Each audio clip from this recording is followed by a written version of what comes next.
merci aux uns et aux autres d'être là. Juste quelques mots pour introduire le sujet hein, sur le plaidoyer des associations en direction des municipales. Peut-être se rappeler quelques éléments déjà sur le monde associatif en Bretagne. Il y a 80 000 associations, donc ça veut dire qu'il n'y a pas une seule commune bretonne dépourvue d'associations, et ça, c'est plutôt une bonne chose. Du coup, aussi, peut-être se rappeler, dans le cadre de ce plaidoyer, que la mairie reste le premier interlocuteur pour les associations. C'est la première porte publique, en tout cas, que les associations franchissent, hein, et donc ça reste un interlocuteur privilégié des associations, d'où l'intérêt de ce temps de campagne électorale qui est en cours pour interpeller les candidats, et peut-être aussi rappeler que le sens de ce plaidoyer qu'on va vous présenter, c'est de continuer ce que le monde associatif et le mouvement associatif mènent depuis longtemps, qui est de mettre l'association au cœur du village et au cœur du quartier. Et on voit hein, dans le cadre de cette campagne que dans un certain nombre de communes, la question associative fait partie effectivement des sujets de campagne. Et donc, d'où la nécessité de profiter à la fois de cette campagne électorale pour interpeller les candidats aux mairies à se positionner sur le soutien qu'ils entendent avoir en matière de vie associative. Et puis, il y a le temps de la campagne, mais il y a le temps de l'après-campagne et de l'installation des nouvelles équipes.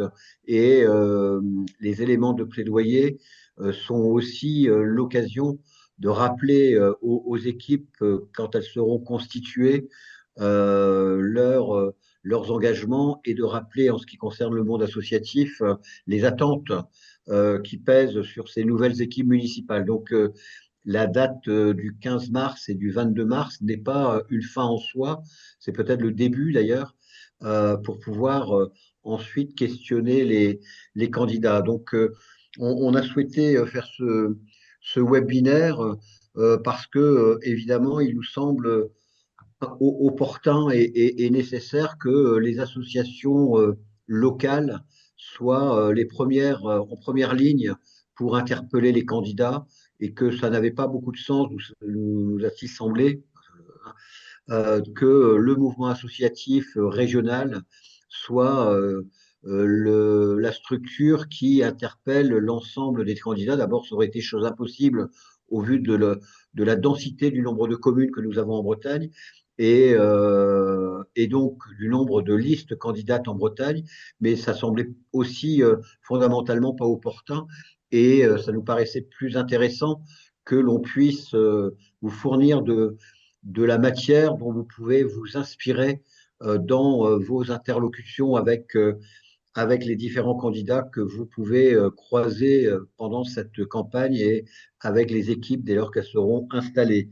Voilà, j'en dirai pas plus pour introduire le sujet. Je vais laisser Yannick et Emeline rentrer dans le vif du sujet, qui est le plaidoyer et les propositions, que je ne dise pas de bêtises, les 15 propositions qui Oui, figurent dans le plaidoyer du mouvement associatif. Voilà. Et je dis 15 et c'est 12 ouais, c'est 12. engagements proposés. Voilà. Oui, bonjour. Effectivement, après cette intervention de Thierry Ballet, président du mouvement Initiative de Bretagne, moi, je me présente, je suis Yannick Bigouin, délégué régional du mouvement Initiative de Bretagne. On va faire ça en plusieurs temps. Ça va vous paraître peut-être un peu rapide, mais on vous enverra tous les documents aussi après. Et on va garder un temps de questions-réponses à la fin. Vous dire aussi que c'est enregistré. Voilà, il y a plusieurs personnes qui ne pouvaient pas y assister, mais qui nous ont demandé des enregistrements qu'on renverra. Donc, si ça vous pose problème, ben voilà, n'allumez pas votre caméra si vous le souhaitez, hein. Sur les questions-réponses, vous pouvez soit nous interpeller en direct par la voix à la fin de cette intervention, ou alors par le chat. Pour commencer, vous présenter qui on est et d'où on parle. Si tu peux passer à la slide suivante, s'il te plaît. Euh, Voilà, donc on est on appelle le mouvement associatif de Bretagne, c'est une association, une organisation régionale qui existe dans toutes les régions de France, qui rassemble la grande majorité des fédérations et organisations régionales de tous les secteurs. Ce qui nous rassemble, c'est le fait associatif. Et on est comme tel porte-voix à la vie associative. On est vraiment l'interlocuteur des pouvoirs publics en région. Et on travaille sur des sujets propres à la vie associative. Voilà, nos missions, c'est vraiment soutenir le monde associatif, les accompagner, l'accompagner. Sur la coopération, on travaille particulièrement en Bretagne sur la coopération entre associations et collectivités, décrypter les réalités associatives, observer, voir ce qui se passe, les évolutions, et promouvoir, défendre le mieux qu'on peut les valeurs et l'importance du fait associatif en Bretagne. Avant de commencer, je voulais vous dire aussi que on va vous présenter plusieurs éléments, des choses très concrètes. Si vous allez voir des candidats, des candidates aux élections régionales, enfin des listes ou des têtes de liste, on- le plus simple, enfin, le mieux, c'est d'aller plutôt en collectif plutôt que individuellement. Une association, ça porte plus, bien entendu. Et ce qu'on va dire se complète avec des plaidoyers sectoriels dans le domaine du sport, de l'environnement ou de l'éducation populaire. Alors, on va rentrer dans le concret sur les 12 engagements pour les associations. On va décliner ça. En fait, ce qu'on va vous présenter, c'est des sujets que vous pourriez aller voir, hein, vous avez bien compris, auprès des candidats. Voilà les 12 engagements. On va faire le tour rapidement, mais vous aurez le lien, il est sur notre site et tout ça est aussi détaillé. D'abord, en premier point, soutenir la formation des bénévoles. Vous savez l'importance, vous êtes sans doute pour la plupart bénévoles dans une association ou alors vous êtes en lien avec des bénévoles. Vous dire qu'il existe un portail de formation de bénévoles qui essaie de rassembler ce qui existe en proposition pour les formations de bénévoles au niveau régional, euh, montrer déjà que ça existe, dire que les collectivités peuvent aussi organiser des formations pour les bénévoles et s'inscrire sur le portail pour montrer à voir ce qui existe. Et vous pouvez aussi aller voir ce qui se fait ailleurs pour pouvoir le dupliquer éventuellement sur votre commune. Euh, Certaines formations sont financées par le Fonds de développement de la vie associative, mais pas nécessairement. Donc, il ne faut pas hésiter là aussi quand vous allez voir des candidats à montrer cet outil qui n'est pas qu'un outil, simplement un outil, mais aussi des propositions pour SME en région. Deuxième point, organiser des temps de visibilité de l'action associative. Là, je vais vous donner des exemples très concrets, des choses que des communes ont pu faire. Par exemple, ici, on est sur Langueux, Langueux près de Saint-Brieuc, qui a organisé un cabaret, il faisait tous les ans, hein. C'était là, on rassemble le monde associatif et puis on fait un temps convivial, mais ils ont été au-delà, ils ont travaillé sur comment accompagner le monde associatif, ils étaient partis sur l'idée de faire une maison des assos, mais ça a évolué plutôt vers un conseil local de la vie associative. L'idée, c'est vraiment de créer une interconnaissance entre associations. Déjà, ça crée du lien. Et puis, il y a des problématiques communes et parfois, les problèmes peuvent se résoudre entre associations, tout simplement. Euh, Là aussi, c'est aussi l'idée de l'observation, savoir combien il y a d'associations sur la commune, qu'est-ce qu'elles représentent, est-ce qu'il y a des emplois, etc. Un troisième sujet, c'est simplifier les démarches administratives pour le monde associatif, hein. Souvent, il y a ces retours en disant c'est bien trop compliqué, les demandes de subventions en particulier, mais pas que. Et la ville de Lannion a mis en place un portail, un site internet assez bien fait sur et spécifiquement sur le monde associatif, quoi. Et c'est très transparent et très clair, et avec un espace de ressources. Comme en lien aussi avec Guidasso, on pourra en parler si vous voulez. Un Guidasso, c'est un réseau labellisé de structures associatives et de collectivités pour accompagner au plus près le monde associatif.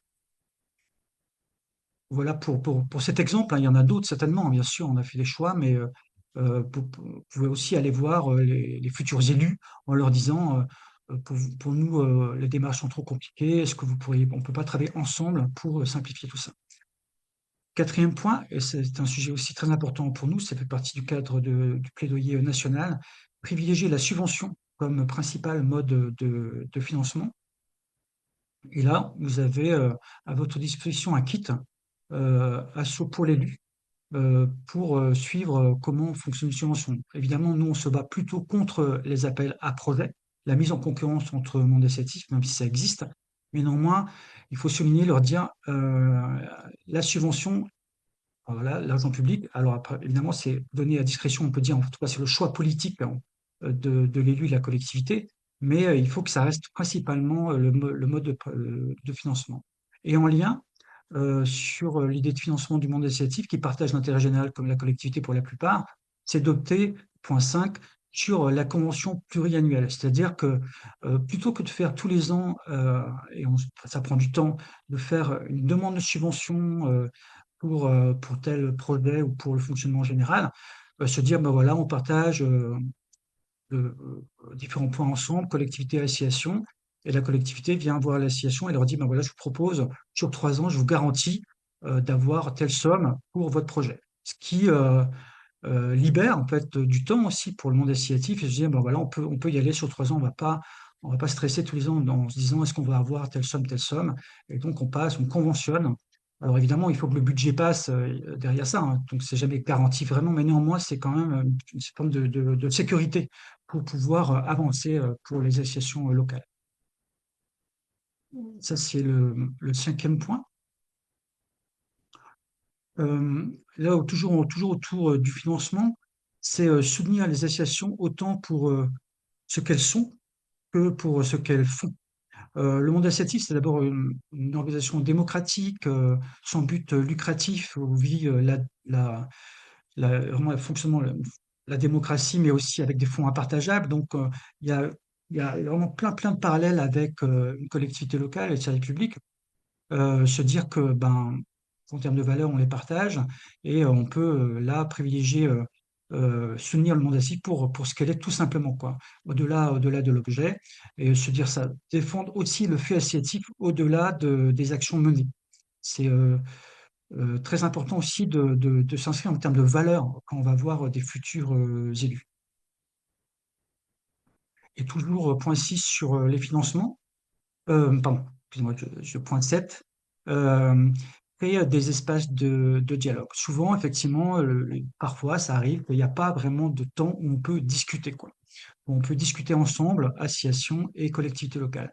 Donc, ça peut être inscrit tout simplement dans la convention pluriannuelle d'objectifs, la CPO, se dire on se voit une fois par an et on fait le point. Voilà, déjà, c'est un espace de dialogue. Mais on peut aller bien plus loin. Il peut y avoir des instances qui sont installées où les associations organisées peuvent venir discuter, échanger et aller très loin parfois dans un dialogue, un partenariat ou un dialogue structuré avec la collectivité locale. C'est par exemple ce qui s'est installé à Concarneau, où ils ont mis en place un conseil local de la vie associative. Alors ça demandait un gros travail déjà d'organisation du monde associatif, mais aussi d'acculturation des services et des élus pour se dire, ben, on n'a plus un rapport uniquement de financement, mais aussi un rapport de co-construction, on peut dire, de politique publique. On met tout sur la table, on se dit, ben, on peut parler de l'accès aux salles, on peut parler des critères de demande de subvention, on peut évoquer les problématiques de formation, des choses très très concrètes. Et c'est ce qui a été installé dans cette ville de Concarneau. Et puis aussi en termes de confiance, puisque c'est le mot-clé en fait quand une collectivité locale et le monde associatif est installé enfin, est mobilisé sur un territoire, c'est des outils qui renforcent le lien. Par exemple, il y a, point 8, la charte des engagements réciproques. Alors qu'est-ce que c'est? C'est un document parmi d'autres, hein, ça peut pas être nécessairement une fin en soi, mais un document de partenariat où on se dit, ben voilà ce qu'on fait, voilà nos valeurs, voilà donc on s'inscrit, nous, et on s'engage à faire ça, ça, ça, et on écrit. Alors, c'est pas une garantie de subvention, on n'est pas sur des outils financiers. C'est d'abord un document, une forme de contractualité enfin, entre collectivités locales et associations sur comment on va fonctionner ensemble. Voilà, et ce qu'on porte ensemble. Puis évidemment, il y a plein de parallèles. Euh, et donc, on l'écrit, et puis on l'écrit ensemble. Il faut que ça soit coécrit. Il ne faut pas que ça soit descendant, autrement, ça ne peut pas trop fonctionner. Et cette charte d'engagement réciproque a été faite au niveau national avec le ministère, au niveau régional avec nous, et puis parfois au niveau départemental, et puis dans certaines villes comme Brest dernièrement ou ailleurs. Et après, on peut aller plus loin que la charte, mais c'est un outil parmi d'autres. Neuvième point, c'est un point aussi qu'il ne faut pas négliger, hein. Aujourd'hui, les libertés associatives sont mises à mal. Peut-être que vous êtes au courant avec le contrat d'engagement républicain obligatoire mis en place par l'État, c'est-à-dire qu'on doit signer un document où on s'engage à ne pas faire ci, ça, avec des valeurs qui sont portées, certes, mais parfois il y a je veux dire, quelques dérives. de serviteurs de l'État parce qu'ils considèrent que c'est un mal d'initiation, peuvent sucrer certaines subventions. Et là, écoutez, alors c'est dur, évidemment, on ne va pas aller contre la loi puisqu'elle est passée désormais, mais néanmoins, il faut quand même réaffirmer le droit associatif, la liberté associative. Et se dire, on existe parce qu'on est un collectif organisé, de citoyens organisés, on défend un projet et on s'engage, mais on se battra toujours contre l'enfreint à nos libertés. Alors, et un jour, j'espère que ce contrat d'engagement républicain sera mis à mal et qu'il n'existera plus. Mais pour l'instant, on fait avec celui-ci. Mais réaffirmer toujours la liberté associative, c'est essentiel, je trouve, quand on est en lien avec des collectivités locales. Euh, Excusez-moi, je vais peut-être un peu vite, mais on reviendra après tout à l'heure si vous avez des questions. Vous pouvez noter vos petites questions et puis on essaiera d'y répondre, hein. Euh, il y a aussi tout le sujet autour de la formation.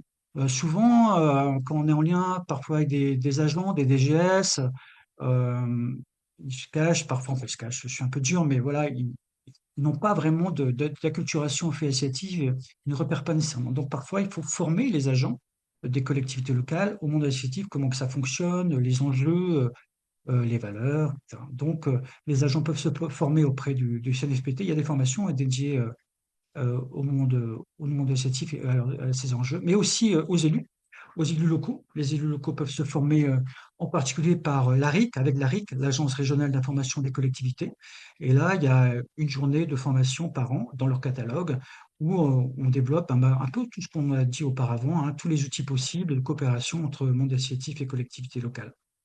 Et là aussi, on peut être proposition, on peut être pouvoir de proposition association locale envers les candidats en leur disant, bah, si vous êtes élu, est-ce que vous pourrez mettre en place des formations pour les élus, pourquoi pas, et puis proposer aux agents d'aller se former. Et puis après, on a des outils qu'on peut développer, comme la fresque du monde associatif ou différentes fresques, la fresque des enjeux associatifs. Alors, c'est une fresque très complète, très, très intéressante. Et c'est un outil pédagogique hein, pour former soit les agents, soit les élus.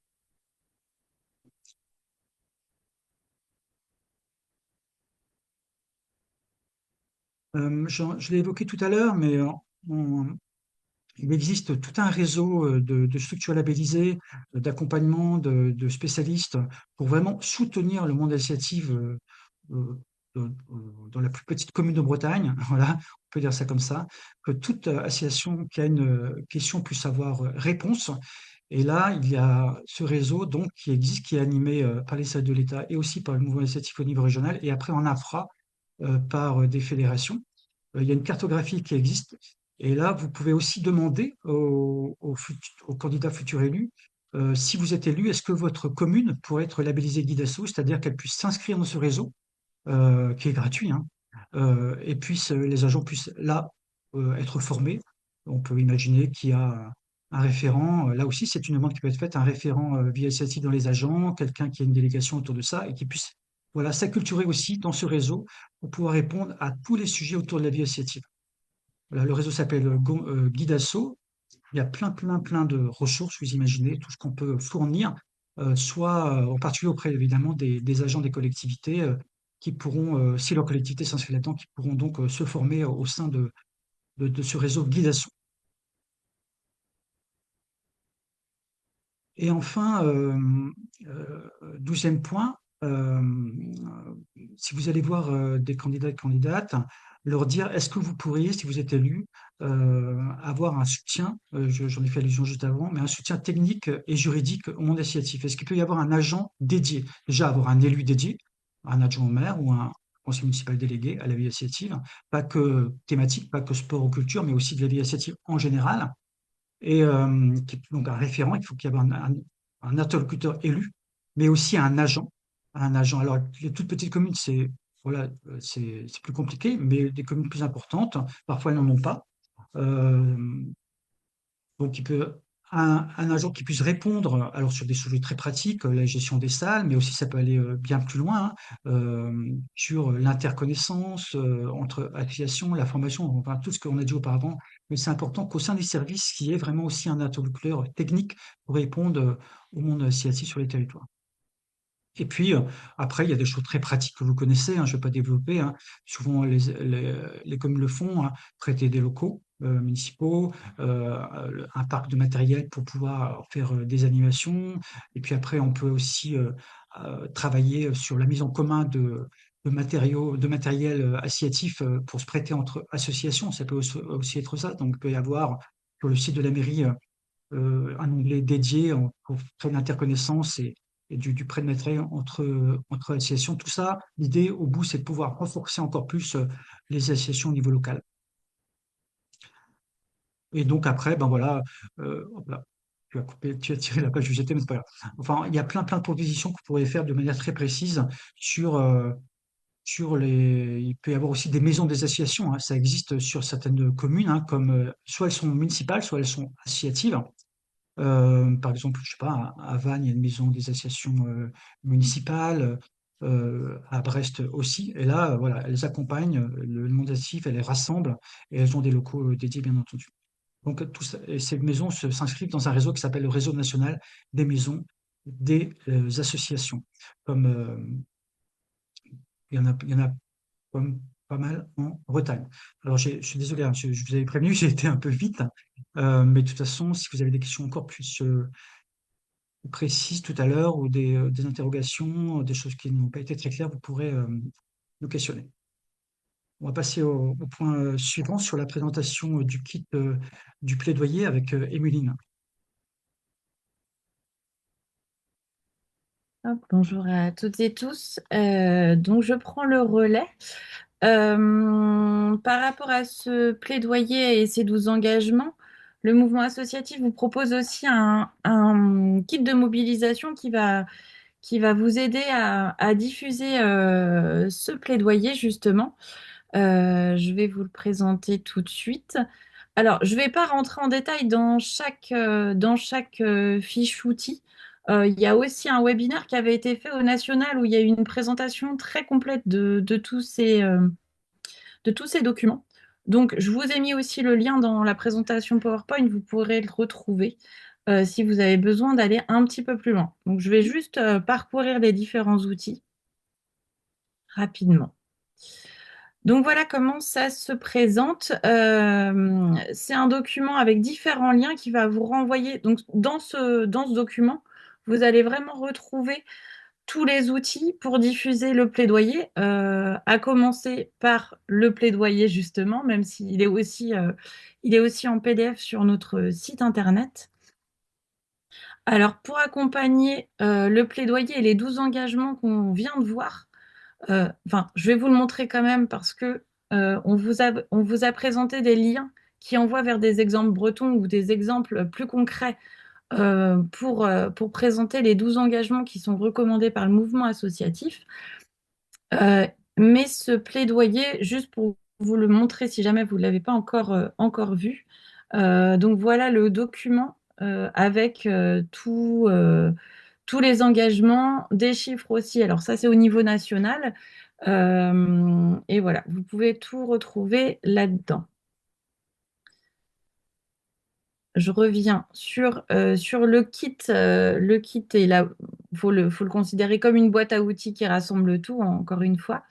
Il est aussi accompagné d'un argumentaire justement pour ce plaidoyer où vous allez avoir des éléments de langage pour chacun des engagements.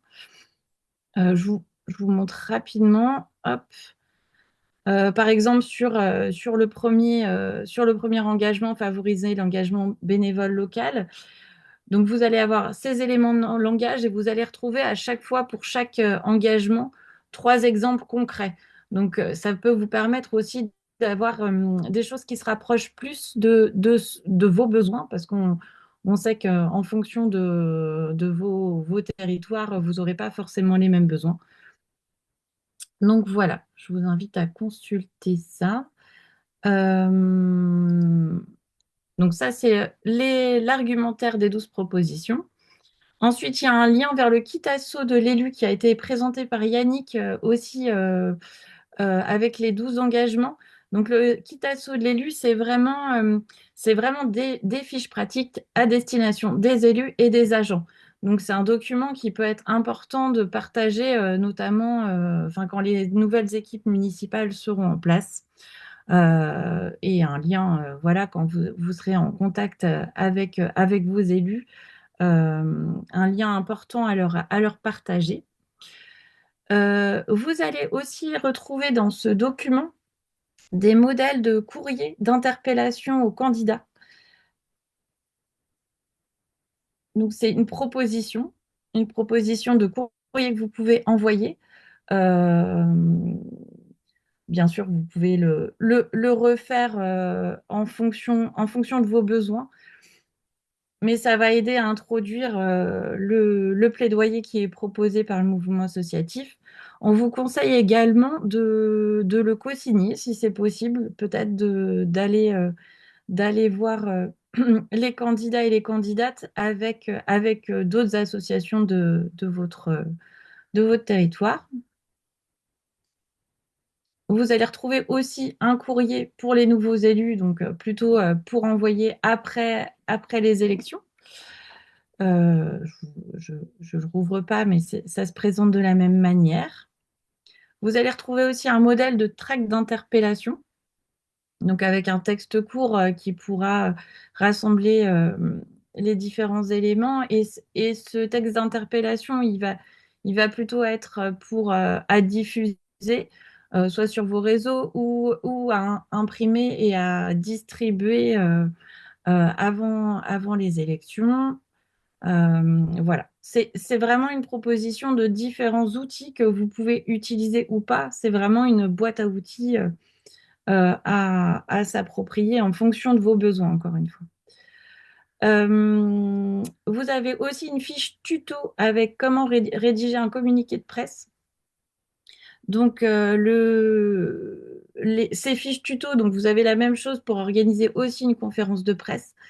Euh, on va retrouver vraiment tous les éléments, que ce soit de vos objectifs qui vont vous aider à reposer vos objectifs et jusqu'à des éléments plus concrets d'organisation. Donc voilà, ça peut vous servir si vous souhaitez organiser des événements dans votre commune, par exemple, ou un peu plus large. Je vais vous montrer un peu plus en détail parce que ça n'a pas été présenté dans le webinaire du national. C'est la fiche tuto comment rencontrer, aborder mon ou ma candidate. Euh, Hop, je vais vous l'ouvrir. Donc, c'est vraiment une fiche pratique pour organiser une rencontre avec les candidats. Donc, on va en parler après avec Frédéric du mouvement associatif rennais, du MAR, qui nous parlera de l'événement qui va être organisé à Rennes. Donc, voilà, vous allez retrouver dans cette fiche pratique euh, des, hum, des éléments pour vraiment poser vos objectifs, définir votre positionnement, et en même temps, des choses vraiment très concrètes. Est-ce que pouvez l'organiser en table ronde ou en bilatéral? Des petites infos et des astuces pour comment choisir le lieu, la date, etc. Et les invitations. Enfin voilà, vous avez vraiment un ensemble de documents à utiliser en fonction de vos besoins et à pas, voilà, à partager aussi si vous entendez des besoins autour de vous. Donc voilà pour ce document qui est assez complet. Je vous inviterai à le consulter. Voilà pour cette fiche. Ensuite, on a une autre fiche synthèse qui est le rôle politique des associations et plaidoyer.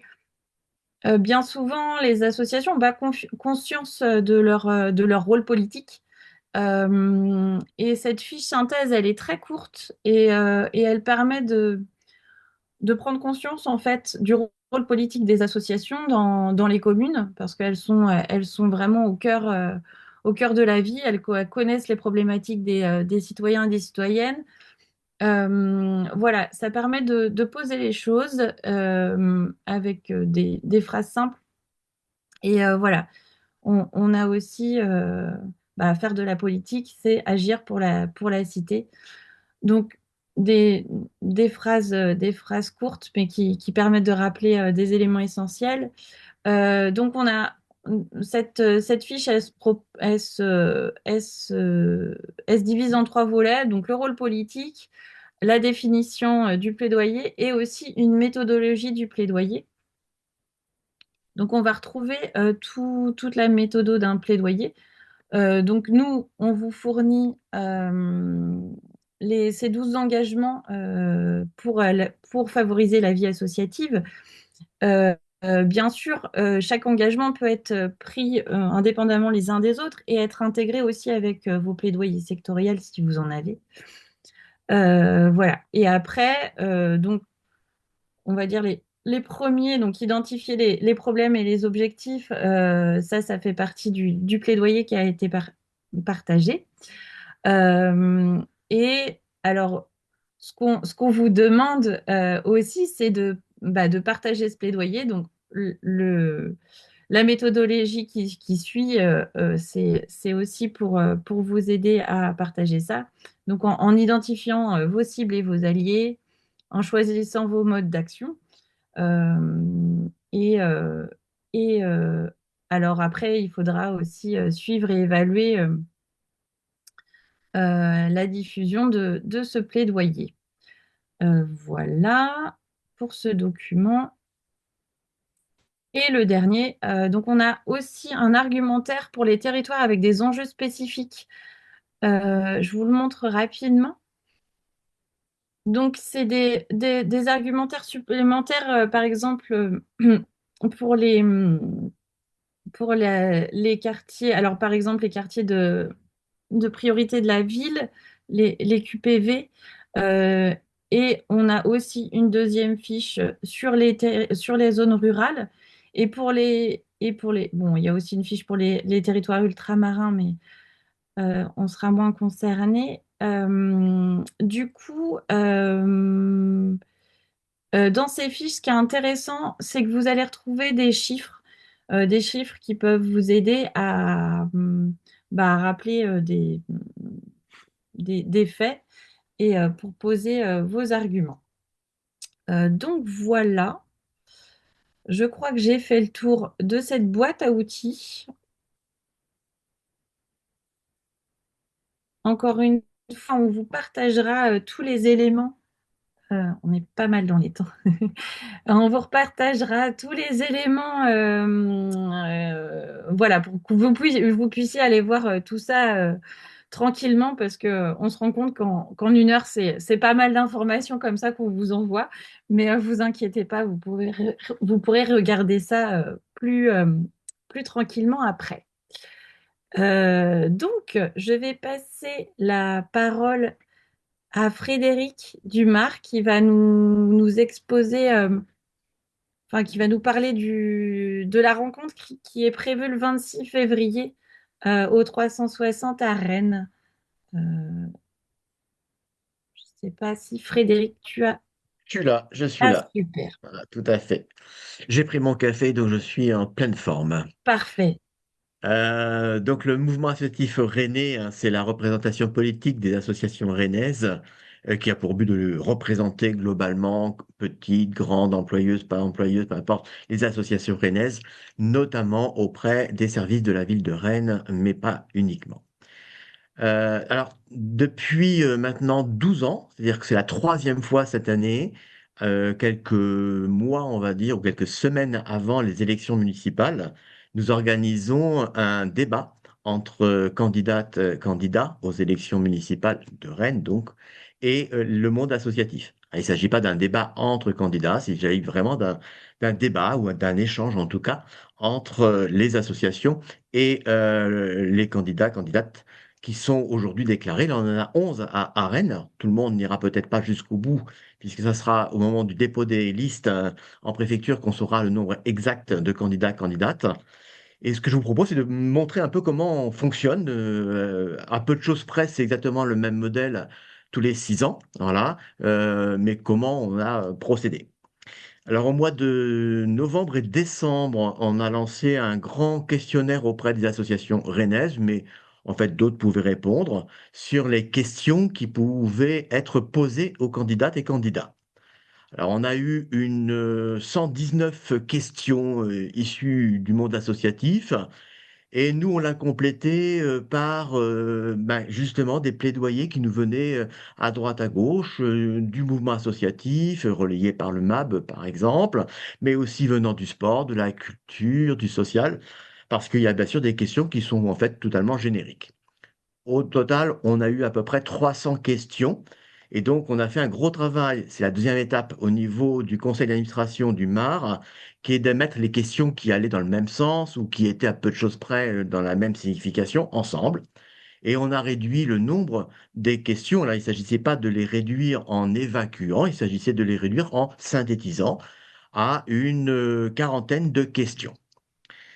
Troisième étape, on a à nouveau réuni les assos qui le souhaitaient, hein, évidemment, on ne les a pas forcés, pour hiérarchiser les questions qui seraient à poser, parce qu'il est impossible de poser 40 questions aux différents candidates et candidats lors d'un débat.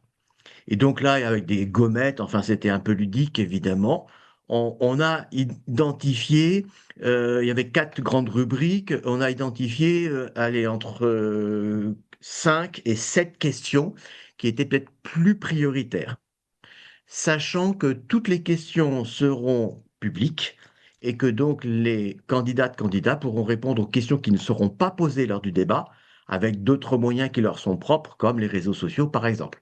Donc il ne s'agissait pas de ne pas poser la question que légitimement les associations ont posée, mais il s'agissait de choisir celle qui serait posée physiquement, techniquement, lors du débat.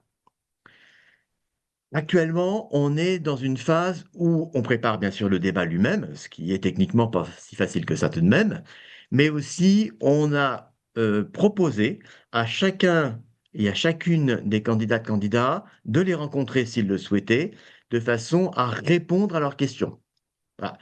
Il s'agit d'un plaidoyer inverse. C'est-à-dire que plutôt que de dire nous, on aimerait, nous les assos, on aimerait ça, on va plutôt, et on a déjà commencé, à écouter leurs propositions programmatiques, qui de temps en temps a donné un petit peu notre avis. Ça, on ne peut pas rester totalement neutre, je dirais, dans certaines situations qui plus est.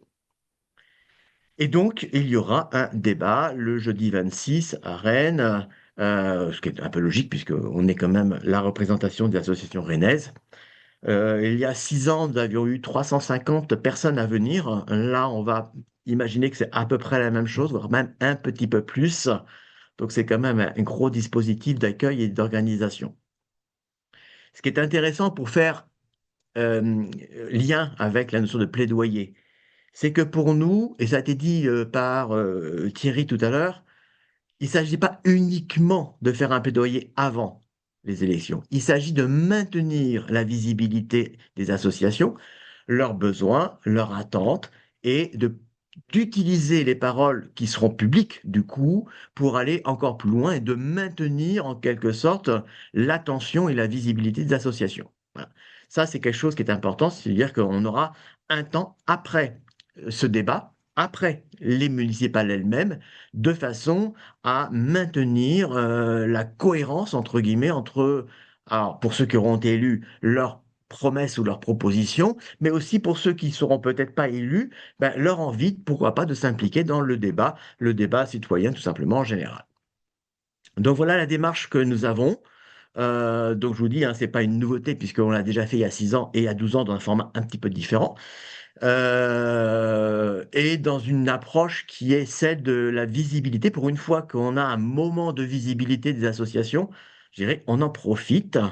Et pour redonner aussi une petite note locale, c'est que pas mal de candidats m'interpellent, alors nous interpellent, puisque je ne suis pas le seul évidemment à organiser ça, en posant la question, mais ça servirait à quoi? Et ça, c'est hyper intéressant qu'un candidat te pose la question, mais ça servira à quoi? Parce que quelque part, il se doute que ça peut avoir un intérêt, mais il ne voit pas lequel. Donc du coup, voilà, même s'ils ne sont pas des candidates et candidats qui peut-être auront des sièges, eh bien, mine de rien, ça permet de diffuser aussi une culture de la vie associative. Et rien que ça, c'est déjà très intéressant.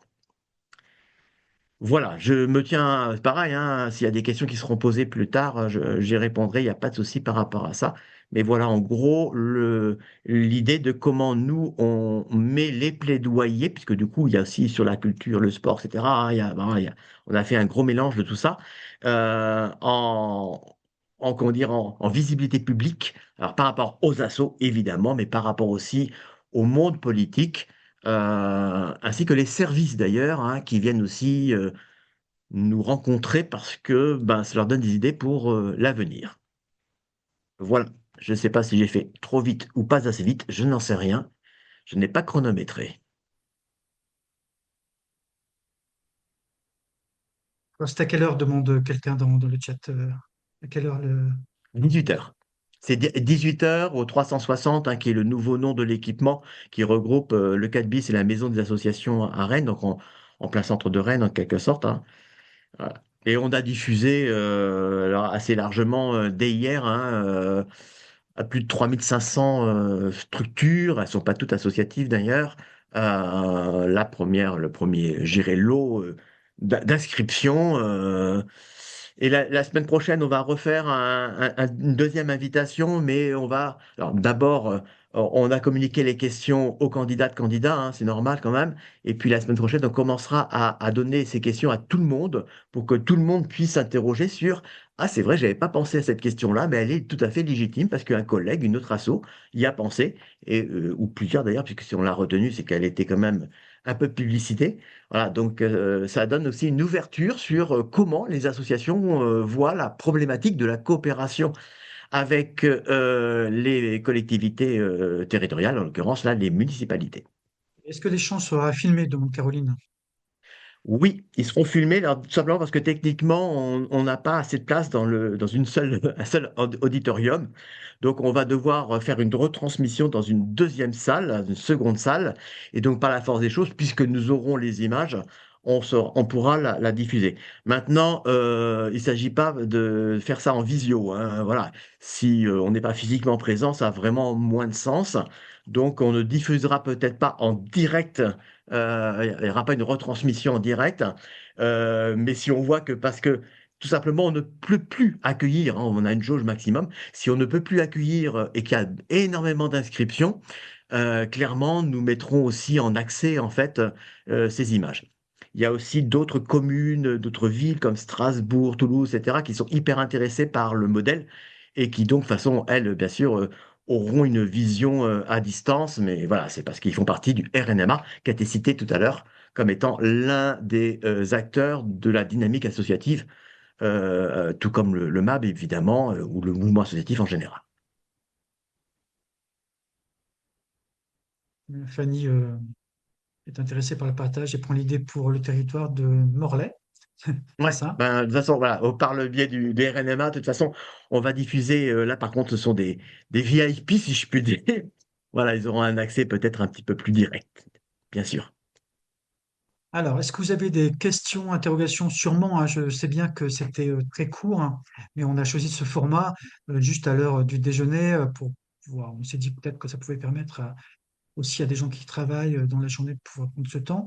N'hésitez pas à nous interpeller en direct, voilà, en rallumant votre caméra ou alors par le chat. Euh, Tous les outils, bien entendu, hein, je vous le redis, vont être à dispo. On essaie de répondre à vos questions si vous en avez après plus tard, ça peut arriver, bien entendu. Et, dites-moi si vous avez des questions, interrogations, questions de précision.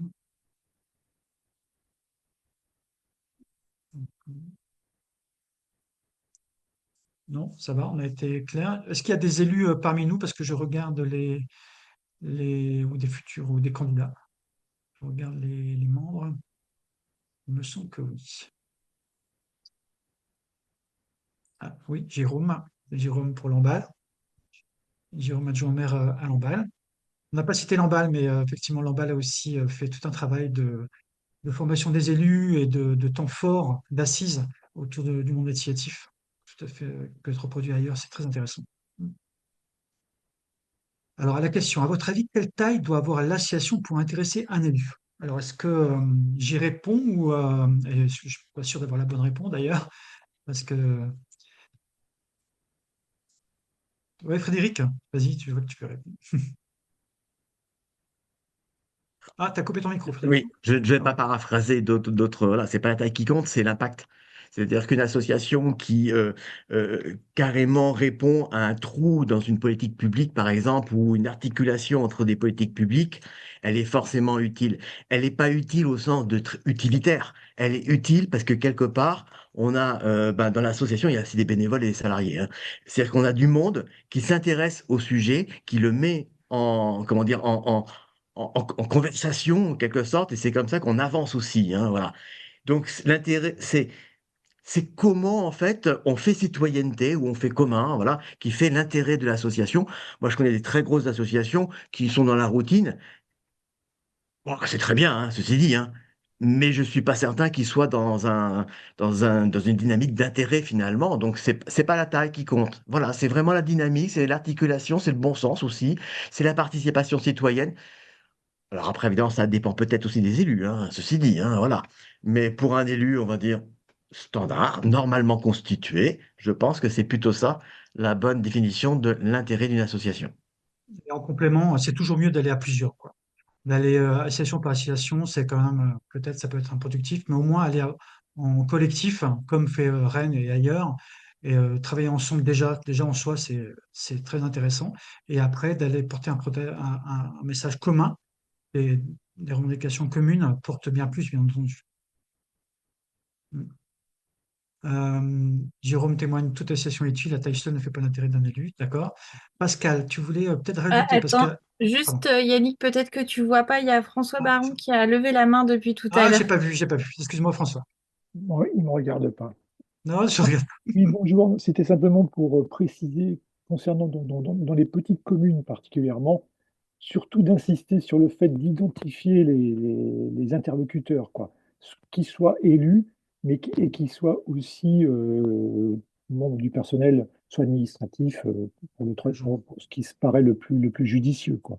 Donc, enfin, c'est important qu'il y ait vraiment un binôme qui soit clairement identifié et qui permette vraiment d'avoir une relation un peu directe quand il y a des choses à débattre ou à mettre en place, quoi. Voilà. C'est juste un petit peu bien définir le binôme, quoi. Merci pour ce témoignage, François. Euh, Pascal, un petit témoignage sur Oui, Quimper, ce qui va se passer à Quimper rapidement, parce qu'il y a d'autres oui, questions après. rapidement, ouais, hein. Donc effectivement, à Quimper, bah, il y a à la fois des associations seules qui sollicitent les candidats pour avancer leur plaidoyer. Il y en a d'autres qui forment des collectifs. Par exemple, toutes les associations, les MPT, les MJC, ont choisi d'y aller en collectif. Et nous, à la suite de la mobilisation du 11 octobre dernier, on a, euh, on a fondé un collectif autour de la Maison des associations de Quimper, qui est un point d'appui à la vie associative assez important, pour préparer des états généraux de la vie associative qui se dérouleront le 30 mai prochain. Au niveau de la Cornouaille, hein, la Cornouaille, c'est un territoire qui fait à peu près, qui fait 8 EPCI, hein, 8 communautés de communes, donc c'est quand même un territoire assez important. Et donc, ce collectif, là, qui prépare ces états généraux, a décidé, pour le 17 février, donc au cœur de la campagne électorale, de recevoir les candidats. Et on va faire ça de la manière suivante. On va, dans un premier temps, donc, on invite tous les candidats de ce territoire important, hein. Vous voyez que ça fait, il y aura donc des grosses communes. Il y aura Quimper, bien sûr, mais il y aura Pont-l'Abbé, il y aura Concarneau, etc. Et puis, éventuellement, des toutes petites communes. Alors, c'est la première fois qu'on fait ça. Nous, on n'a pas de retour pour l'instant. On ne sait pas si ça aura un rayonnement important. On verra, hein, on verra le 17 février.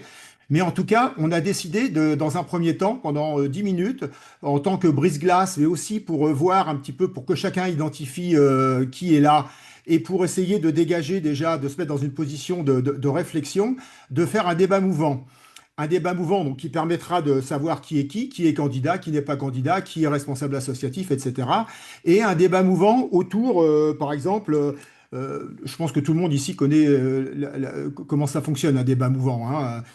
donc je ne reviens pas là-dessus, mais par exemple, est-il légitime pour une collectivité locale d'utiliser une assoce ou des assos locales comme prestataire de services? Je pense que la question est ouverte. Donc il y aura des gens qui se mettront dans la partie oui, des gens qui se mettront dans la partie non, et il y aura déjà première tentative de dialogue pour essayer de convaincre l'une des parties à rejoindre l'autre partie. On pourrait aussi imaginer, est-ce que les assos défendent toujours l'intérêt général? Là, on peut imaginer qu'il y a aussi une partition un peu particulière qui s'opère. L'idée de ça, de ce débat mouvant, c'est de tester déjà ce qui sera le fondement de la discussion qui suivra, à savoir, par exemple, quelle est de quoi est faite la légitimité des associations à intervenir dans l'espace public, ou bien de quoi est faite l'autonomie associative, comment on doit la définir, etc. Donc ça, c'est dans un premier temps, ça durera 10 minutes. Dans un second temps, on va, nous, un petit peu, on s'est aidé hein, du plaidoyer proposé par Emeline et Yannick tout à l'heure, hein, mais on est parti, donc on va prendre des éléments de ce plaidoyer, mais en partant de 7 ou 8 questions qu'on entend de manière récurrente, hein, des questions à savoir, eh bien, la collectivité a encore diminué notre subvention, les délais de versement sont de plus en plus longs, notre trésorerie est à bout de souffle, on nous demande toujours de diversifier nos ressources, mais ce n'est pas simple. Les relations bénévoles-salariés sont de plus en plus compliquées. La fonction RH est de plus en plus difficile à assumer. Ça, c'est pour les assos employeuses, mais c'est des choses qu'on entend de plus en plus là. Les appels à projets nous mettent en concurrence avec d'autres assos. On s'en sort plus avec les papiers. Les gens ne s'engagent plus comme avant. Enfin, bref. On va prendre chacune de ces questions et à partir de ces questions, on va déployer un petit plaidoyer à la fois en donnant des éléments chiffrés, mais aussi en donnant des éléments politiques hein, pour entamer la discussion. Et en dernière partie, qui sera la plus longue, eh bien là, par rapport à des propositions, 4 ou 5 propositions qu'on a déjà travaillées, nous, parce que l'idée, c'est de proposer un livre blanc, de rédiger un livre blanc pour les États généraux du 30 mai. On a commencé ce travail et on a déjà 3-4 propositions qu'on mettra sur un écran là derrière et à partir desquelles on proposera aux candidats dans la salle eh bien, de réagir et d'entamer une discussion et un dialogue avec nous. Voilà ce qu'on envisage nous de faire à Quimper. Très bien, merci Pascal pour ce témoignage. Il y a une question dans le chat. Alors, je ne sais pas qui peut y répondre. Peut-être que vous pouvez préciser votre question, Maïté. Existe-t-il, en dehors des exemples décrits dans le kit, un réseau d'associations qui seraient intéressées pour échanger sur les meilleures manières d'aborder l'interpellation des candidats? Alors, comme je ne sais pas exactement sur quelle commune et dans quelle association vous parlez, est-ce que vous pouvez peut-être intervenir oralement? Ça vous gêne pas ou Maïté? Elle n'est plus là. Maïté. Ah si, voilà. Non. Bon, écoutez, peut-être qu'elle n'est plus là, Maïté beaucoup. Ah, vous êtes là, d'accord. Ah, très bien. Donc, Si, puis elle a ah, répondu vous n'avez pas à remettre votre micro, d'accord. Je ne sais pas si vous avez eu réponse à votre question. mais peut-être peut-être il y a un élément de réponse à la question donnée. Et puis peut-être que la question elle est un peu générale parce qu'on a aussi autour de l'écran un certain nombre de têtes de réseau, c'est comme ça qu'on les appelle, et de voir peut-être un peu ce que les uns et les autres envisagent de faire à cette occasion-là, et du coup comment mobiliser ils envisagent de mobiliser leurs associations membres sur les territoires communaux. C'est un peu une question un peu voilà qui s'adresse un peu à tout le monde du même coup. Donc, ça peut être l'occasion là de prendre des contacts pour se dire faut qu'on s'appelle et on fait un truc à l'emballe par exemple. Je dis ça parce que Jérôme Le Védère est là, mais c'est un exemple.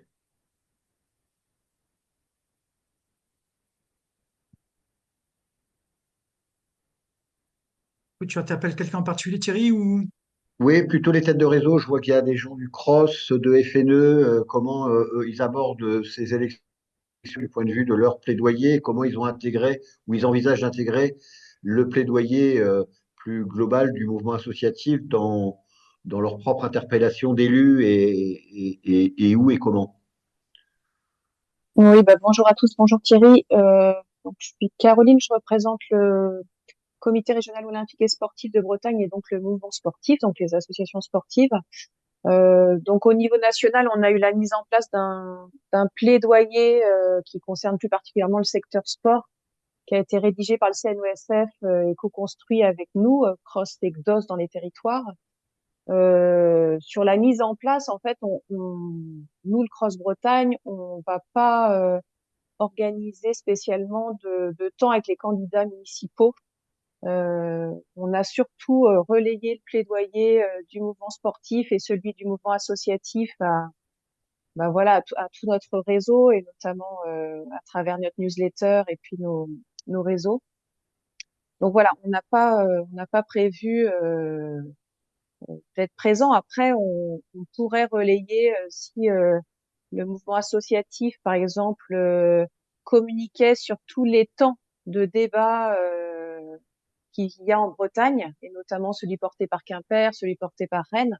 C'est le genre de choses qu'on pourrait relayer à nos associations pour qu'ils puissent être présents dans ces débats. Mais voilà, en tant que fédération régionale, on se voyait pas nous organiser sur les territoires pour aller interpeller telle ou telle commune, quoi. Ça me paraissait un petit peu délicat. Donc voilà comment, donc pas vraiment d'organisation événementielle, on va dire, au niveau du mouvement sportif.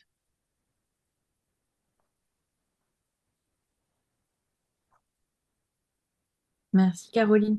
Je vais peut-être rajouter un élément pour Maïté. Alors effectivement, il y a pas de la mise en réseau, en tout cas proposée dans ce kit, mais en même temps, ça peut être une manière d'aborder les autres associations sur un territoire, enfin sur une commune, en disant, bah voilà, on a des éléments pour communiquer auprès des candidats. Ça peut être une façon de justement faire de la mise en réseau, voilà, avec ces éléments-là.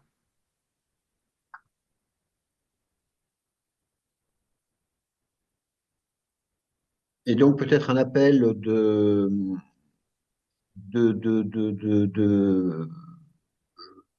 Maïté Boucaud, toujours un appel parce que sur Brest, il y aurait des velléités de faire quelque chose. Donc s'il y a des associations du pays de Brest autour d'écran ou des fédérations, têtes de réseau qui ont des membres présents sur Brest ou le pays de Brest, vous pouvez vous mettre en contact les uns avec les autres pour un tel événement. Bien. Bah, écoutez, il est 14 heures, on a tenu le timing. Euh, S'il n'y a pas d'autres questions, très bien, oui.